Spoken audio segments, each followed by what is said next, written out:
ಈಗ ತಾವು ಯಾವ ರೀತಿ ಮಾಡಿದ್ದೀರಾ ಅಧ್ಯಕ್ಷರೇ, ಅಲ್ಲಿ ಒಬ್ಬರು ಅಧಿಕಾರಿನ ಹಾಕಿದ್ದೀರಾ, ಅವರು ಏನೇನು ಬೇಕೋ ಎಲ್ಲ ಟ್ಯಾಕ್ಸ್ ಹಾಕ್ಬಿಟ್ಟು ಬಿಟ್ಬಿಟ್ಟಿದ್ದಾರೆ. ಸ್ಟೇರ್ ಕೇಸಿಂದ ಹಿಡಿದು ಲಿಫ್ಟ್ಗಳಿಂದ ಹಿಡಿದು ಎಲ್ಲದಕ್ಕೂ 30,000 ಮನೆಗಳಿಗೆ ಈಗಾಗಲೇ ಹೊಸದಾಗಿ ನೋಟಿಸ್ ಕೊಟ್ಟಿದ್ದಾರೆ ಸರ್. ಒಂದು ಸಲ ಎಲ್ಲ ಆಗೋದ್ಮೇಲೆ ಅಂದರೆ ಟ್ಯಾಕ್ಸ್ ಎಲ್ಲ ಕಟ್ಸ್ಕೊಂಡ್ಮೇಲೆ ಮತ್ತೆ ಒಂದು 30,000 ಮನೆಗಳಿಗೆ ಈಗಾಗಲೇ ಮತ್ತೆ ನೋಟಿಸ್ ಕೊಡ್ತಾ ಇದ್ದಾರೆ. ಅಂದರೆ ಈ ಬಫರ್ ಏರಿಯಾ ಇರೋವಂಥದ್ದು ಅದಕ್ಕೂ ಟ್ಯಾಕ್ಸ್ ಕಟ್ಟಬೇಕು ಅಂತ ಕೊಡ್ತಾ ಇದ್ದಾರೆ. ದಿನಕ್ಕೆ ಒಂದೊಂದು ರೂಲು.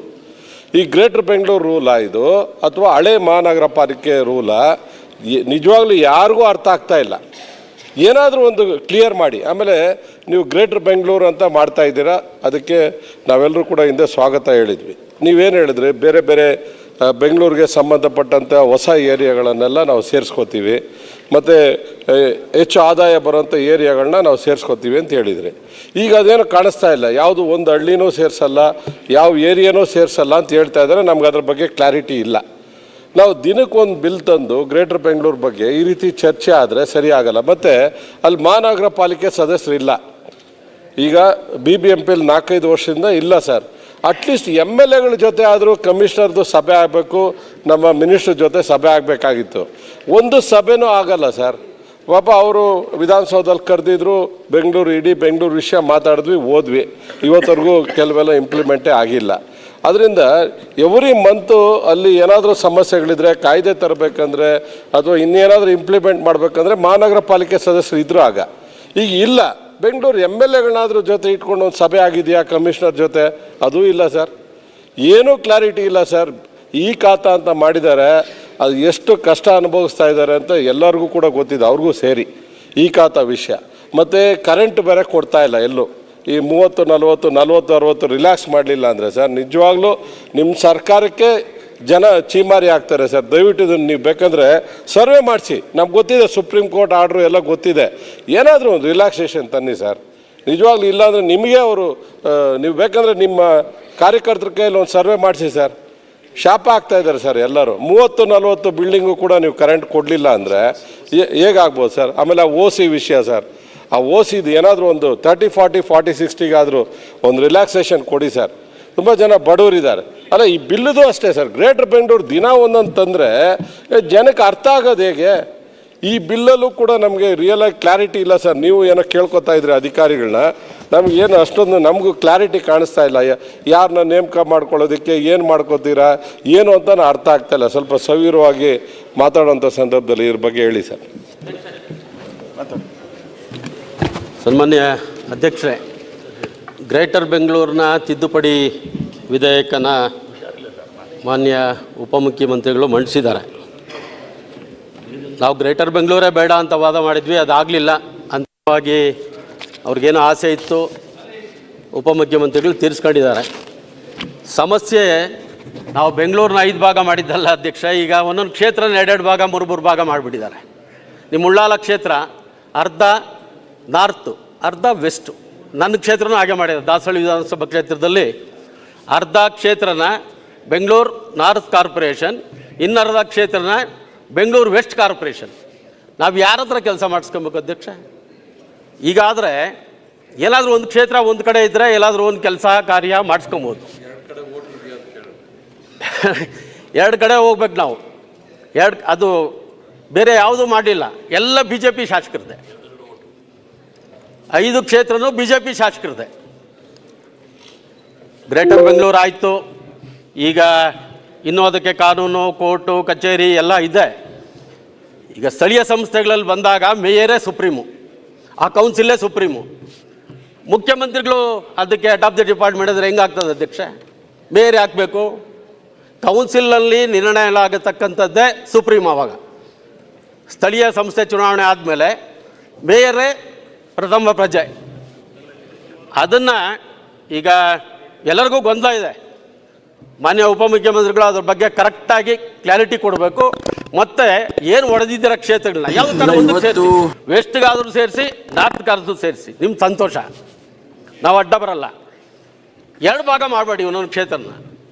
ಪದ್ಮನಾಭ ನಗರ, ದಾಸರಳ್ಳಿ, ಈ ರೀತಿ ಎಲ್ಲ ಕ್ಷೇತ್ರಗಳನ್ನ ಹೊಡೆದಿದ್ದಾರೆ ಅಧ್ಯಕ್ಷ. ಅಧಿಕಾರಿಗಳು ಮಾಡಿದ್ರೆ ನೀವು ಮಾಡಿದ್ರೆ ನಮ್ಗೆ ಗೊತ್ತಿಲ್ಲ. ಬೊಮ್ಮನಹಳ್ಳಿ ಗೊತ್ತಿಲ್ಲದೆ ಅಂತೂ ಮಾಡೋಕ್ಕಾಗಲ್ಲ. ಓಕೆ, ನಿಮಗೆ ಗೊತ್ತಿಲ್ಲದೆ ಅಂತೂ ಯಾವ ಅಧಿಕಾರಿಗಳು ಏನು ಮಾಡಲ್ಲ. ನಾವು ಬೆಂಗಳೂರನ್ನೇ ಹೊಡಿಬೇಡಿ ಅಂದರೆ ನೀವು ಕ್ಷೇತ್ರಕ್ಕೆ ಹೊಡಿಯೋಕ್ಕೆ ಶುರು ಮಾಡಿಬಿಡ್ರಿ. ಅದಕ್ಕೆ ದಯಮಾಡಿ ನೀವೇನೋ ಮಾಡ್ತೀರಾ, ಎಲ್ಲಾದರೂ ಒಂದು ಕಡೆ ಸೇರಿಸಿ ಈ ಬಿಲ್ ಬಗ್ಗೆ ಕ್ಲಾರಿಟಿ ಸದನಕ್ಕೆ ಕರೆಕ್ಟಾಗಿ ಎಲ್ಲ MLAಗಳು ಬೆಂಗಳೂರಿನವ್ರು 28 ಜನ ಇದ್ದೀವಿ, ಸ್ವಲ್ಪ ಅರ್ಥ ಆಗೋ ಥರ ದಯವಿಟ್ಟು ಹೇಳಿ. ಪ್ರತಿಪಕ್ಷ ನಾಯಕ ಮಾತಾಡ್ತೀನಿ.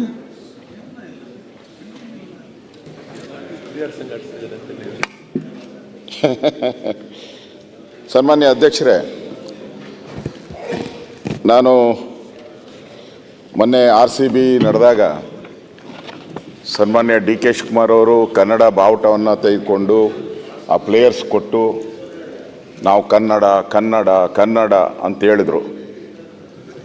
ಇವತ್ತು ಆ ಗ್ರೇಟರ್ ಬೆಂಗಳೂರು ಹೆಸರಿಗೆ ನಂದು ವಿರೋಧ. ಯಾಕೆ ಬೇರೆ ಹೆಸರು ಸಿಕ್ಕಿಲ್ವಾ ನಿಮ್ಗೆ ಕನ್ನಡದಲ್ಲಿ? ಕನ್ನಡದ ಡಿಕ್ಷನರಿಯಲ್ಲಿ ಬೇರೆ ಹೆಸರೇ ಸಿಕ್ಕಿಲ್ವಾ ನಿಮ್ಗೆ? ಅಷ್ಟು ಗತಿಗೆಟ್ಟು ಹೊರಟುತ್ತ ಕನ್ನಡ. ಯೋಚನೆ ಮಾಡಬೇಕಲ್ಲ ನೀವು. ಬಿಲ್ತಾರ ಹಿಂದೆ ಬೃಹತ್ ಬೆಂಗಳೂರು ಮಹಾಪಾಲಿಕೆ ಇತ್ತು, ಯಾರು ಬೈದಿದ್ದಾರ ನಮ್ಮನ್ನ? ಅದೇನೋ ಗ್ರೇಟರ್ ಬಿಡಿ, ಬೆಂಗಳೂರು ವಾಟರ್ ಬೆಂಗಳೂರು ಔಟಿದೆ, ಅದು ಬೇರೆ ಪ್ರಶ್ನೆ. ನಿಮ್ಮ ಗ್ರೇಟರ್ ಬೆಂಗಳೂರು ಹೆಸರನ್ನ ಯಾಕೆ ಇಡಕ್ಕೆ ಹೋಗ್ತೀರಾ ಇಂಗ್ಲೀಷ್ನೇ? ಮಹಾನ್ ಬೆಂಗಳೂರು, ಮಹಾ ಮುಂಬೈ ಮಾಡಿದಾರಲ್ಲ. ಅಲ್ಲಲ್ಲ ಅಲ್ಲ ನೀವು ಇಲ್ಲಿ ಕೂತ್ಕೊಂಡು ನಮಗಿಂತ ಸ್ವಚ್ಛವಾಗಿ ಕನ್ನಡ ಮಾತಾಡ್ತಾ ಇದ್ದೀರಾ. DK ಶಿವಕುಮಾರ್ ಅವರು ಕನ್ನಡನೆಲ್ಲ ಮುಳುಗಿಸೋತಾವ್ರೆ. ಬೇಕಾಗಿತ್ತ ಈ ಬಿಲ್ಲು? ನೋಡಿ, ಇದು ಅವರು ಆ ಗ್ರೇಟರ್ ಅನ್ನೋದನ್ನೇ ತೆಗೆದಾಕ್ಲಿ, ಬೇರೆ ಕನ್ನಡ ನಿಮ್ಗೆ ಗೊತ್ತಿಲ್ಲ ಅಂದರೆ ನೀವು ಗೌರ್ಮೆಂಟ್ ಸ್ಕೂಲ್ ತಾನೇ ಓದಿರೋದು? ನಾನು ಗೌರ್ಮೆಂಟ್ ಸ್ಕೂಲೇ. ಆಮೇಲೆ ನ್ಯಾಷನಲ್, ಆಮೇಲೆ ಅಷ್ಟು ಕನ್ನಡ ಹೇಳೋಕ್ಕಾಗಲ್ಲ ಅಂದರೆ ಏನು ಸರ್? ಅದು ಫಸ್ಟು ಅಲ್ಲಿ ತಪ್ಪು ಮಾಡಿದ್ದೀರಾ. ಎರಡನೇದು, ಈ ವಿಕೇಂದ್ರೀಕರಣದ ಆಶಯ ಏನಿದೆ ಅದಕ್ಕೆ ಕೊಡ್ಲಿ ಪೆಟ್ಟಾಗ್ತಾ ಇದ್ದೀರಾ. ಸ್ವಾತಂತ್ರ್ಯ ಏನು ಕೊಟ್ಟಿದ್ದೀರಿ ನಾವು ಕಾರ್ಪೊರೇಷನ್ಗೆ, ಅದನ್ನು ಹರಣ ಮಾಡ್ತಾ ಇದ್ದಾರೆ. ಸ್ವಾತಂತ್ರ್ಯ ಹರಣ ಕಾರ್ಪೊರೇಷನ್ಗೆ. ಸ್ವಾವಲಂಬಿ ಆಗಬೇಕಾಯಿತು ಕಾರ್ಪೊರೇಷನ್ನು. ಸ್ವಾವಲಂಬಿಯಾಗಿ ತನ್ನ ಕಾಲ ಮೇಲೆ ತನ್ನ ಟ್ಯಾಕ್ಸ್ ತಗೊಂಡು ನಾವು ಬದುಕಬೇಕಾಯಿತು. ಅದಕ್ಕೆ ಪರಾವಲಂಬಿ ಮಾಡಿಬಿಟ್ರಿ. 5 ಕಾರ್ಪೊರೇಷನ್ ಮಾಡಿ 5 ದಿಕ್ಕುಗಳು ಮಾಡಿದ್ದೀರಾ ಅಧ್ಯಕ್ಷರೇ. ಇವರು ಒಂದು ಕಾರ್ಪೊರೇಷನ್ಗೆ ಹಣ ಬಂದರೆ ಇನ್ನೊಂದು ಕಾರ್ಪೊರೇಷನ್ ಪಾಪರ್ ಆಗಿರ್ತದೆ, ಹಣನೇ ಇರಲ್ಲ, ದುಡ್ಡೇ ಇರಲ್ಲ. ಅಂದರೆ ಪರಾವಲಂಬಿಲಾಗಿ ಸುತ್ತಬೇಕು. ಸರ್ಕಾರದ ಕಪಿಮುಷ್ಟಿಗೆ ಸಿಕ್ಕಾಕ್ಕೊಂತಾರೆ. ನೀವು ಮಾಡಿರೋ ಈ ಬಿಲ್ನಿಂದ ಸರ್ಕಾರದ ಕಪಿಮುಷ್ಟಿಗೆ ಎಲ್ಲ ಸಿಕ್ಕಾಕ್ಕೊಂತಾರೆ. ರಾಜೀವ್ ಗಾಂಧಿಯವರು 74th ಅಮೆಂಡ್ಮೆಂಟನ್ನು ತಂದು 30 ವರ್ಷ ಆಗೈತಾ? ಅದಕ್ಕೆ ಮರ್ತುಬಿಟ್ಟವ್ರು. 30 ವರ್ಷ ಆಗಿರೋದಕ್ಕೆ ಮರ್ತುಬಿಟ್ಟವ್ರು ಅವರು ತಂದಿದ್ದು. ಅದೇ ಮರ್ತೋಗ್ಬಿಟ್ಟಿದ್ದೀರ ಬಿಡಿ, ವಯಸ್ಸಾಯ್ತು. ಅದಕ್ಕೂ ಆ ಬಿಲ್ಗೂ ಅದಕ್ಕೂ ವಯಸ್ಸಾಗ್ಬಿಡ್ತು, ಬಿಲ್ಗೂ ವಯಸ್ಸಾಗ್ಬಿಡ್ತು. ಅದಕ್ಕೆ ವಿರುದ್ಧವಾಗಿ ನೀವು ತರ್ತಿರಲ್ಲ, ಸರಿನಾ ಇದು ಅಧ್ಯಕ್ಷರೇ? ಇದು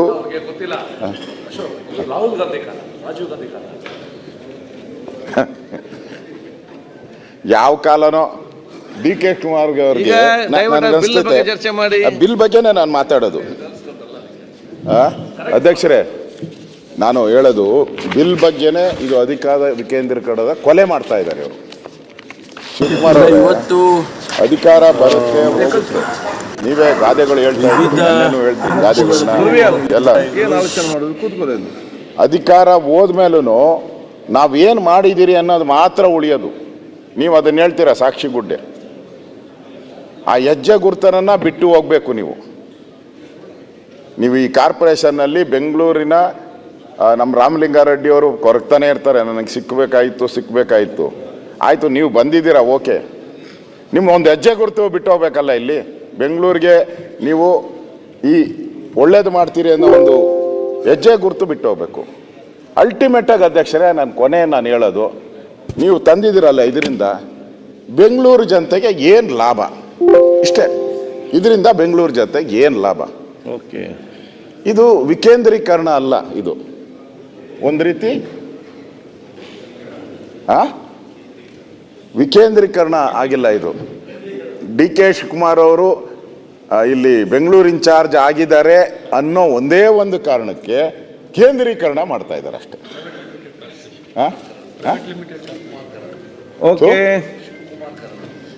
ಇದು ಬೆಂಗಳೂರೆಲ್ಲ ಹೋಗಿ ಶಿವಕುಮಾರನ ಅವ್ರು ಕರ್ಣ ಹೇಳಲಿಕ್ಕೆ, ಔಟಿದೆ. ನೀವು ಅದಕ್ಕೆ ಕೇಳಲಿಕ್ಕೆ. Correct. ಬೇಡ ಇದು ವಿಕೇಂದ್ರೀಕರಣ ಆಗಲಿ.